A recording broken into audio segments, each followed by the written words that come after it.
Hello दोस्तों, आप देख रहे हैं लवमिनिस ब्लॉग में आप सभी का स्वागत है। दोस्तों, इस वीडियो में बात करूंगा हिट मशीन खेसारी लाल यादव के न्यू सॉन्ग के बारे में। दोस्तों, आप सभी को बता दूं कि हिट मशीन खेसारी लाल यादव का सारेगामा हम भोजपुरी से बहुत जल्द सॉन्ग आने वाला है, जिस वीडियो को बहुत बड़ा बजट में बनाया गया है और इस सॉन्ग को दिल्ली में शूटिंग किया गया है। और इस सॉन्ग को लिखे हैं अखिलेश कश्यप, जो कि पहली बार सारेगामा हम भोजपुरी से अखिलेश कश्यप का लिखा हुआ गाना आएगा।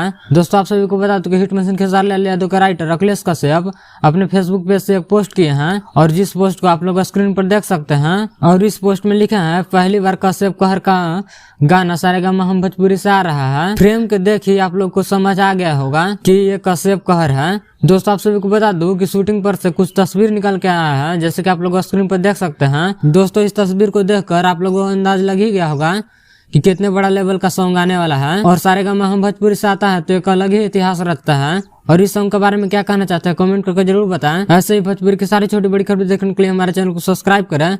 मिलते हैं अगले वीडियो में, तब तक के लिए जय हिंद।